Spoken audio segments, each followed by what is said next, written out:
ఓం నమః శివాయ. ఓం నమో నారాయణాయ. నరదృష్టి నివారణ, కర్మ నివారణ, సకల సంచిత కర్మ, ప్రారబ్ధ కర్మ, ఆగమిక కర్మ, దగ్ధ నివారణ, తులాభార కాల భైరవాయ నమో నమః. ఓం దిగంబరాయ విద్మహే తంత్రక్షేత్రాయ ధీమహి తన్నో సంహారకాల భైరవ ప్రచోదయాత్. ఓం శ్రీ మహాలక్ష్మీదేవ్యై నమోస్తుతే. ఓం గణానాం త్వా గణపతిగుం అవామహే కవిం కవీనాపవస్త్రవస్తవం జ్యేష్ఠరాజం బ్రహ్మణస్వత ఆన శృణ్వన్నోతిభిస్సీదసాదనగుం. శ్రీ మహాగణాధిపతయే నమః. హరి ఓం. 1వ తారీఖు 9వ నెల 2024 నుండి 15/9/2024 వరకు పుట్టినటువంటి వారందరూ కూడా ముందస్తుగా జన్మదిన శుభాకాంక్షలు. గతంలో వివాహం అయినటువంటి వారికి వివాహ వార్షికోత్సవ శుభాకాంక్షలు. 1/9 నుండి 15/9 వరకు ద్వాదశ రాశుల్లో గ్రహ గమనాల్ని ఒకసారి వీక్షింపచేద్దాం. వృషభ రాశిలో దేవగురు బృహస్పతి శత్రుస్థానంలో సంచార స్థితి. మిథున రాశిలో కుజ భగవానుడు, కర్కాటక రాశిలో బుధ భగవానుడు, సింహరాశిలో ఏడాది తర్వాత రవి భగవానుడు, కన్యరాశిలో శుక్రుడు మరియు కేతు సంచార స్థితి, కుంభరాశిలో శని భగవానుడు వక్రగమన సంచార స్థితి, మీనరాశిలో రాహు భగవానుడు సంచార స్థితితో ద్వాదశ రాశుల్లో గ్రహ గమనాలు ఈ విధంగా ఉన్నాయి. అందరికీ ముందస్తుగా వినాయక చవితి పండగ శుభాకాంక్షలు. వినాయకుడు అనగానే అవిఘ్నములను తొలగించి ఐశ్వర్యాన్ని ప్రసాదించేటువంటి భగవంతుడు కనుక ఆది పూజ్య మహాగణాధిపతి. అంటే ఏ పూజను మనం ప్రారంభించాలనుకున్నా పసుపుతో చేసిన గణపతి స్వామికి మనం పూజ చేసుకుంటూ ఉంటాం. భాద్రపద మాస శుద్ధ చవితి వినాయక జయంతి సందర్భంగా గణపతి స్వామి యొక్క ఆశీస్సులు మనందరిపైన ఉండాలని కోరుకుంటూ, కైలాసనాథుడి యొక్క సుపుత్రుడి యొక్క ఆశీస్సులు మనందరిపైనను చూపిస్తూ, ఎవరికి ఎలాంటి కష్టాలు లేకుండా అందరికీ విద్య, విజ్ఞానము, ఉద్యోగము, వివాహము, సంతానము, రాజయోగము, రాజభాగ్యము, రాజభోగము, ఆనందయోగము, ఎవరికి ఏవేవి కావాలో అన్ని ప్రసాదించే శక్తి ఆ విఘ్నేశ్వర స్వామి వారికి ఉంది కనుక అందరిపైనను గణపతి స్వామికి ఆశీర్వాదాలను కోరుకుందాం. దయచేసి వినాయక చవితి రోజు సాయం సంధ్యాకాల సమయంలో ఎవరు దయచేసి ఆకాశంలో ఉండబడినటువంటి చంద్ర భగవానుణ్ణి ఎవరూ దర్శించవద్దు. కారణం ఏమిటనగా మన కృష్ణ పరమాత్ముడు పాలలో గ్లాసులో చంద్ర భగవానుడు యొక్క దర్శనమైనందుకు ఆ సంవత్సరాంతము అనేక రకాలుగా చెయ్యనటువంటి నిందలను పడి అనేక రకాలుగా ఇబ్బందులకు గురయ్యాడు అని చెప్పి మనకు అనేక రకాల పురాణాలు చెప్తూ ఉన్నాయి. కనుక దయచేసి మనం ఎవరము కూడా చూడకుండా ఉండే ప్రయత్నం చేయండి. పరిస్థితుల ప్రభావం చేతనో ఏదో పరిస్థితుల ప్రభావం చూసినట్లయితే దగ్గరగా ఉండబడినటువంటి గణేశ స్వామివారి యొక్క మండపం దగ్గరికి వెళ్ళి ఆ అక్షంతలు వేసుకొని స్వామివారికి మనసారా దండం పెట్టుకోగలిగినట్లయితే ఆ యొక్క చంద్ర దర్శన దోషం తొలగిపోతుందని చెప్పి గమనించగలగాలి. వీలైనంత వరకు కలుషితము కానటువంటి, అంటే రసాయనిక రంగులతో తయారు చేసినటువంటి వినాయకుడిని కాకుండా ఆర్గానిక్ సహజ సిద్ధమైన రంగులను ఏర్పాటు చేసినటువంటి గణపతి స్వామిని పూజించుకుందాం. భావి తరాలకి, అంటే రాబోయేటువంటి రోజులలో కలుషితము లేనటువంటి చెరువులను కాపాడుకుందాం.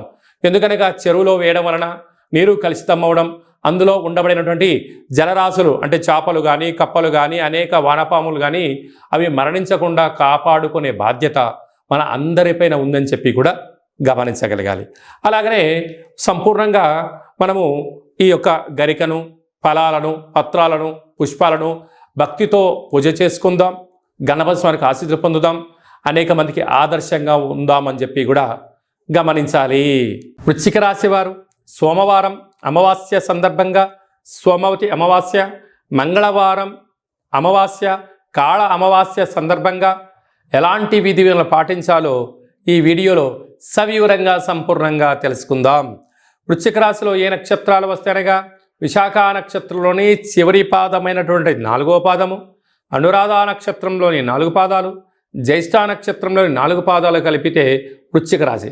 చాలామందికి పుట్టినటువంటి కాల సమయంలో డేటా ఆఫ్ బర్త్లో లేనటువంటి కారణం వలన పేరు యొక్క మొదటి అక్షరాన్ని అనుసరిస్తూ రాశిని తెలుసుకునే ప్రయత్నం చేద్దాం. తో, నా, నీ, ను, నే, నో, యా, ఈ, యు అక్షరాల వారందరూ కూడా వృశ్చిక రాశి జాతకులే. వృశ్చిక రాశి యొక్క అధిపతి కుజుడు కనుక అమావాస్య మంగళవారం రోజు రావడం, మంగళవారానికి అధిపతి కుజుడు. ఈ సంవత్సరం అధిపతి కూడా కుజుడు. వృశ్చిక రాశాధిపతి కుజుడు అవడం, వీరికి అర్ధాశ్రమ శని యొక్క ప్రభావ సంచార స్థితి 30 సంవత్సరాల తర్వాత వక్ర గమనంలో సంచారం చేయడం వలన కనుక వీలైనంత వరకు మీ జన్మ నక్షత్రం రోజున ఈ యొక్క సోమవతి అమావాస్య, మంగళవారం కాళ అమావాస్య, తిరిగి బుధవారము కాళాస్త గణపతి రోజున దూరవాయు జల ప్రయాణాలు పెట్టుకోకపోవడం ఉత్తమోత్తమం. వివాదాలకు దూరంగా ఉండండి, మౌనంగా ఉండండి. వీలైనంత వరకు మీ అంతర్గతమైనటువంటి చర్చలను వేరే వాళ్ళను కలుపుకునే ప్రయత్నం చేయొద్దు. బ్యాంకు లావాదేవీలు, ఓటీపీలు ఎంతో జాగ్రత్తగా పెట్టుకోవాలి సుమా.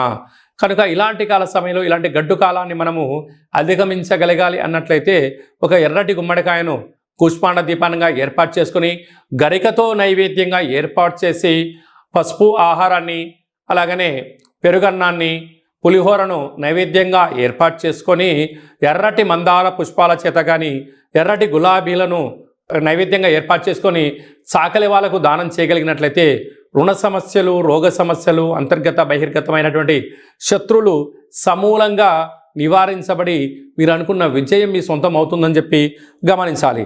అర్ధాష్టమ శని, పంచమ స్థానంలో రాహు, సప్తమంలో గురు, అష్టమంలో కుజుడు కూడా కుజదోష ప్రభావం అధికంగా ఉంటుంది కనుక ఈ యొక్క చిన్న రెమెడీ ద్వారా అద్భుతమైన విజయం మీ సొంతమవుతుంది. ఏడాది తర్వాత రవి భగవానుడు స్వక్షేత్ర సంచార స్థితి ఉండడం, అక్కడే బుధుడు కూడా కలిసి ఉండడం వలన వృత్తులలో, ఉద్యోగాల్లో, వ్యాపారంలో స్వల్పమైన ఆటంకాలు ఉండినను అన్యదా ఓపిక, పట్టుదల, సహనం, కార్యదీక్ష, ఏకాగ్రతగా ఉండడం వలన అన్నింటా విజయం వృశ్చిక రాశి వారి సొంతం అని చెప్పి గమనించాలి. కనుక వ్యవసాయ సోదరీమణులు, స్వయం వృత్తులు, సేవరంగాలు, సాఫ్ట్వేరు, రాజకీయవేత్తలకు ఓపిక అవసరం అని చెప్పి గుర్తుపెట్టుకోవాలి. 2/9/2024 మనకు సోమవారం అమావాస్య, శ్రావణమాస అమావాస్య, అందులో మఖా నక్షత్రంతో కూడుకున్న అమావాస్య రావడం వలన సోమవతి అమావాస్య అంటారు. ఆ అమావాస్య సోమవారం అంతా సంపూర్ణంగా ఉంటూ 3వ తారీఖు ఉదయం 9 గంటల వరకు కూడా ఉంది కనుకనే మనకు మంగళవారం కూడా అమావాస్యగా పరిగణించగలగాలి. కనుక శ్రావణమాస అమావాస్య సందర్భంగా కాళ అమావాస్యగా మనము గమనించగలగాలి. వీలైనంత వరకు ఇంటిలో శుద్ధి పెట్టుకోవడం, మన జన్మ నక్షత్రం, మన జన్మతిథి, జన్మరోజు ఆ రోజు వచ్చినట్లయితే వీలైనంత వరకు నీటిలో ప్రయాణం చేయకపోవడం, వాయు ప్రయాణాలు చేయకపోవడం, విశేషమైన గొడవలకు దూరంగా ఉండడం, మౌనంగా ఉండే ప్రయత్నం చేయగలిగినట్లయితే మనకు దుష్టగ్రహాల యొక్క దోషం తగ్గుతుందని చెప్పి గమనించగలగాలి. వీలైతే కాలాన్ని శాసింపజేసే శక్తి కాళభైరవ స్వామి వారికి ఉంటుంది కనుక మనమందరము కూడా కాళభైరవ స్వామి యొక్క స్మరణ, ధ్యానము, కూష్మాండ దీపము, కాళభైరవ స్వామికి ఒక సౌభాగ్య ముడుపు కట్టుకొని హోమ కార్యక్రమంలో పాల్గొన్నట్లయితే మనకు అమావాస్య ఛాయలు, సోమవతి అమావాస్య ఛాయలు దోషం తొలగిపోతుందని చెప్పి కూడా గమనించగలగాలి. వీలైతే మీరు ఇంట్లో చేసుకోండి. కుదరకపోతే ఈ కింది నెంబరు సంప్రదించినట్లయితే మన యొక్క దేవాలయంలో అమావాస్యకు విశేషమైనటువంటి కాళభైరవ కాళ అమావాస్యకు సంబంధించినటువంటి హోమ కార్యక్రమాలు జరుగుతాయి కనుక మీకు వాట్సాప్ కాల్ ద్వారా ప్రత్యక్ష ప్రసారాన్ని కూడా చూపించడం జరుగుతుందని చెప్పి గమనించగలగాలి. అలాగనే మనకు 7వ తారీఖున వినాయక చవితి పండగ కనుక మనమందరము కూడా ఆది పూజ్య మహాగణపతి స్వామి వారి యొక్క పూజా కార్యక్రమాలని యథాశక్తిగా మనకు ఎంత శక్తి కలిగితే అంత శక్తిగా స్వామివారిని పూజ చేసుకుందాం. కలుషితం లేనటువంటి, రంగులు లేనటువంటి, రసాయనం లేనటువంటి వినాయక స్వామిని పూజిద్దాం. స్వామివారికి అటుకులు, బెల్లము, ఉండ్రాళ్ళు, లడ్డూ నైవేద్యాన్ని ఏర్పాటు చేసుకుందాం. స్వామివారి యొక్క ఆశీస్సుల కోసం మనం అన్ని విధాల మానవ ప్రయత్నం చేద్దాం. దయచేసి చంద్ర భగవాను దర్శించవద్దు అని చెప్పి మీరు గుర్తుపెట్టుకోలేదు. అలా విధి లేని పరిస్థితిలో దర్శించినట్లయితే ఈ కింది నెంబర్ సంప్రదించి మీ గోత్రనామాలు పంపించినట్లయితే ఆ యొక్క దోష నివారణకు మన యొక్క దేవాలయంలో ప్రత్యేకంగా పూజ చేయించి మీకు గరిక, అక్షంతలు, కంకణాన్ని పంపించడం జరుగుతుంది. కనుక దయచేసి 100కు 100% ఎవరు చూడవద్దు. తెలియని పరిస్థితిలో చూసినట్లయితే ఈ కింద నెంబర్ సంప్రదించండి. మీకు మంచి సలహా సూచన ఇచ్చి అష్ట కష్టాలకు మనము కేంద్ర బిందువు కాకుండా అష్ట ఐశ్వర్యం స్వాగతం పలకడానికి ఏమేం కావాలో సలహాలు సూచనలు ఇవ్వడం జరుగుతుందని చెప్పి గమనించాలి. అలాగనే మనకు 11వ తారీఖు భాద్రపద మాస శుద్ధ అష్టమి బుధవారము, జ్యేష్ఠ నక్షత్ర సందర్భము. ఇది చాలా ఒక 18 సంవత్సరాలకు ఒకసారిగా వచ్చేటువంటి బుధవారము, జ్యేష్ఠ నక్షత్రము, అందులో అష్టమి తిథి రావడము. అంటే వినాయకుడికి ఇష్టమైన రోజు బుధవారము, బుధుడి యొక్క నక్షత్రము జ్యేష్ఠ నక్షత్రము, అందులో అష్టమి తిథి రావడం అనేది చాలా అరుదుగా వస్తుంటుంది. కనుక మనం అందరము కూడా తంత్ర వరసిద్ధి మహాగణపతి స్వామి యొక్క పూజ చేసుకున్నట్లయితే వీలైతే ఎక్కువ మంత్రాన్ని స్మరణ చేసి ఏదైతే మనం కోరుకుంటామో దాన్ని విజయం సాధించడం జరుగుతుందని చెప్పి గమనించగలగాలి.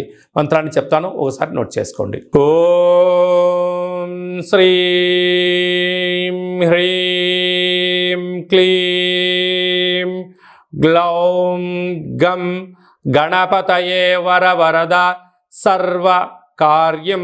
అంటే మనం ఏదైతే కార్యం అనుకుంటున్నామో ఆ కార్యం పేరు అనుకొని వశమానయ స్వాహ అనేటువంటి మంత్రాన్ని ఒక 27 సార్లు తగ్గకుండా రోజుకు ఒక 108 సార్లు ఈ మంత్రాన్ని ఉచ్చరింప చేయగలిగినట్లయితే మనకు కష్టాలన్నీ తొలగిపోయి ఐశ్వర్యానికి స్వాగతం పలుకుతూ ఆ పని మనకు అనుకూలించేటువంటి విధంగా తంత్ర తాంత్రిక వర కాల విఘ్నేశ్వర స్వామి యొక్క ఆశీస్సులు మనపైన ఉంటాయని చెప్పి కూడా గమనించాలి. ఈ విధంగా మనమందరము కాళభైరవ స్వామి యొక్క ఆశీస్సులు పొందుతాం, విఘ్నేశ్వర స్వామి యొక్క ఆశీస్సులు పొందే మానవ ప్రయత్నం చేద్దాం. ఇంకను ఈ యొక్క భాద్రపద మాసంలో మనం విజయం సాధించగలగాలి అన్నట్లయితే ఒక్కసారి ఈ పాత్రను చూసినట్లయితే ఒక పాత్ర కంచు పాత్ర, కాళభైరవ స్వామికి అక్షయ పాత్ర అని చెప్పి గమనించగలగాలి. ఈ యొక్క అక్షయ పాత్రను మనం ఎలా సద్వినియోగపరచుకోవాలో ఒకసారి చూద్దాం. ఇలా ఒకసారి శబ్దం చేసినట్లయితే ఈ పాత్రలోంచి ఓంకార శబ్దం రావడం జరుగుతుంది.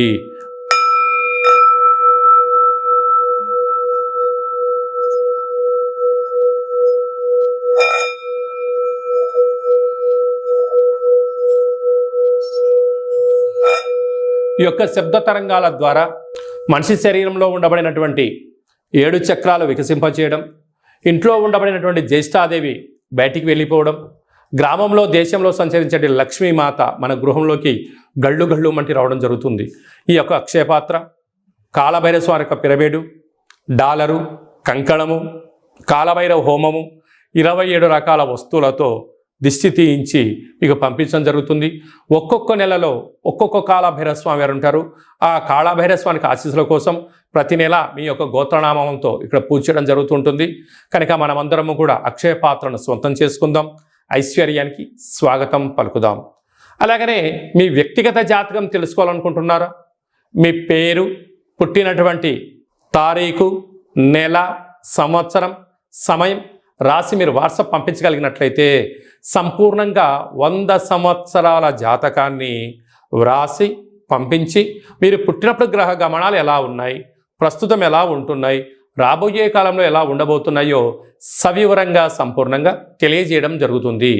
అలాగనే చాలామందికి పుట్టినటువంటి కాల సమయంలో డేటా బర్త్లు లేనటువంటి కారణం వలన మీ పేరు యొక్క మొదటి అక్షరాన్ని అనుసరిస్తూ రాశిని తెలియచేస్తూ గ్రహ గమనాలను ఎలా ఉన్నాయని తెలియచేస్తూ రమణ శాస్త్రం ద్వారా అనగా గవళ ద్వారా కాళభైరవ ఉపాసన చేత భూత భవిష్యత్ వర్తమానాన్ని తెలియజేయడం జరుగుతుందని చెప్పి గమనించగలగాలి. కనుక ఆసక్తి గల వారందరం కూడా వ్యక్తిగత జాతకాన్ని తెలుసుకుందాం, జాతకంలో ఉండబడిన అడ్డంకులను తొలగించుకుందాం, ఐశ్వర్యానికి స్వాగతం పలిగేటువంటి అద్భుతమైన కాళభైరవ ఆశీస్సులు పొందుదాం. కనుక వ్యక్తిగత జాతకం తెలుసుకోవాలి అనుకుంటున్న వారందరూ కూడా ఈ కింది నెంబర్ని ఆన్లైన్ ద్వారా కానీ ఆఫ్లైన్ ద్వారా కానీ వాట్సాప్ ద్వారా కానీ సంప్రదించి అపాయింట్మెంట్ తీసుకొని సంప్రదించగలరు. మీ యొక్క జాతకాన్ని సవివరంగా సంపూర్ణంగా తెలియచేస్తూ మన యొక్క దేవాలయంలో కాళభైరవ హోమం జరిగినప్పుడు జాతకం చెంపించుకుంటున్న ప్రతి అందరికీ కూడా ఒక వీడియో కాల్ ద్వారా కాళభైరవ స్వామికి చూపించి ఆశీస్సులు కోసం ప్రయత్నం చేయడం జరుగుతుందని చెప్పి కూడా గమనించగలగాలి. ఇంకనూ విశిష్టత ఏమిటనగా వినాయక చవితి అనగానే అనేక మండపాలు మండపాలలో అలంకరణ, మండపాలు ఏర్పాటు చేసే విధానము వైవిధ్యభరితంగా ఉండడం జరుగుతుంటుంది. అలాగా గణపతి లడ్డు అనేక మందికి రావాలి, అదృష్టం కావాలి అని అనుకుంటూ ఉంటారు చాలామంది కూడా. అలాంటి వారందరూ కూడా, గతంలో లడ్డు కొన్న వారందరూ కూడా మన యొక్క దేవాలయంలో మీ పేరు నమోదు చేసుకున్నట్లయితే మీ యొక్క అంటే మన గ్రామము, మన పేరు, మన మండపము, ఏ సంవత్సరం మనం లడ్డు కొన్నాము అనేటువంటిది మీరు వివరాలు పంపించగలిగినట్లయితే గణపతి లడ్డు అనేటువంటి ఒక సర్వే మహోత్సవ కార్యక్రమం చేస్తూ ఉన్నాం. ఈ సంవత్సరం ఎవరైతే లడ్డు కొన్నారో వారందరికీ ఒక వేదికను ఏర్పాటు చేయడం జరుగుతూ ఉంటుంది. అనేక దేశాలలో కూడా లడ్డు వేలంపాట జరుగుతూ ఉంటుంది. అలాంటి వాళ్ళందరినీ ఒక ప్లాట్ఫామ్కి తీసుకొచ్చి ఒక ముఖాముఖి హిందూ ఆధ్యాత్మిక సమ్మేళన కార్యక్రమాన్ని చేయడం జరుగుతుంది. కనుక గత సంవత్సరంలో అంటే గత 20 సంవత్సరాలుగా మీరు ఎక్కడ లడ్డు కొన్నా ఆ సంవత్సరము మీ పేరు, గోత్రనామాలు రాసి మాకు వాట్సాప్ పంపించగలిగినట్లయితే ఆ సంవత్సరం లడ్డు కొన్నటువంటి వాళ్ళందరినీ కూడా ఒక వేదికపైకి తీసుకొచ్చి హిందూ ఆధ్యాత్మిక లడ్డు మహోత్సవ సమ్మేళనాన్ని ఏర్పాటు చేస్తున్నాం. కనుక గణేష మండపాల వారు, గతంలో లడ్డు కొన్నవారు ఈ కిందను సంప్రదించి మీరు మీ పేరు నమోదు చేసుకోగలిగినట్లయితే మీరు గతంలో లడ్డు కొన్నా ఇప్పుడు లడ్డు కొన్నా ప్రపంచానికి మిమ్మల్ని పరిచయం చేయడమే. అంటే ఆన్లైన్లో ఆఫ్లైన్లో మన హిందూ ధర్మాన్ని యొక్క వేదికను బలోపేతం చేస్తూ అంత చెయ్యి కలుపుకొని ముందుకు తీసుకెళ్లే ఒక ప్రయత్నం చేయడం జరుగుతుంది. కనుక మీరందరూ కూడా గణపతి స్వామివారి యొక్క మండపం యొక్క వివరాలు, లడ్డు కొన్న వివరాలను ఈ కింది నెంబర్ని సంప్రదించగలిగినట్లయితే మనమందరము కూడా మిమ్మల్ని అందరి ఆన్లైన్లో 49 విఘ్నేశ్వర లడ్డుకు సంబంధించిన సర్వే కార్యక్రమాలు జరుగుతూ ఉన్నాయి. మనమందరం సర్వేలో పాల్గొందాం. లడ్డు కొన్న వారందరినీ ఒకే చోట చేరుద్దాం. వారి యొక్క సలహాలు సూచనలు తీసుకుందాం. రాబోయే కాలంలో మనందరం కూడా లడ్డు కొని గణపతి స్వామికి ఆశీస్సులు పొందుదాం. అలాగనే మీ అబ్బాయి కానీ అమ్మాయి కానీ ఎంత ప్రయత్నం చేసినా వివాహం అవ్వడం లేదా? మీ అబ్బాయి యొక్క పుట్టినటువంటి కాల సమయంలో గ్రహ గమనాల్లో ఎలాంటి యోగాలు ఉన్నాయి, ఎలాంటి దోషాలు ఉన్నాయో తెలుసుకొని ప్రయత్నం చేసినట్లయితే మంచి సంబంధాలు రావడం జరుగుతుంటుంది. వచ్చేటి వధువు కానీ వరుడు కానీ జాతకంలో గ్రహమైత్రి, జంతుకూటమి, గ్రహకూటమి ఎలా ఉంటుంది, వారికి వివాహ తదనంతరం ఎలాంటి యోగాలు ఉన్నాయి, ఎలాంటి పరిస్థితులు ఉంటున్నాయి కూడా మీకు సవివరంగా తెలియజేయడం జరుగుతుంది. కనుక మనమందరం కూడా జాతకాన్ని తెలుసుకుందాం. కష్టాల కడలకి పులి స్టాప్ చెప్దాం. ఐశ్వర్యానికి స్వాగతం పలుకుదాం. ఆ కాళభైరవ స్వామి యొక్క ఆశీస్సులు, విఘ్నేశ్వర స్వామి యొక్క ఆశీస్సులు పొందుదామని చెప్పి మనవి అందరికీ ఆశీర్వచనం. ఓం శతమానం భవతి శతాయు పురుష సతేంద్రియ ఆయుష్యేవేంద్రియే ప్రతితిష్టతి ధనం ధాన్యం బహుపుత్రలాభం శత సంవత్సరం దీర్ఘమాయు. సర్వే జనా సుఖినో భవంతు, లోకా సమస్తా సుఖినో భవంతు. సర్వం విఘ్నేశ్వరార్పణమస్తు.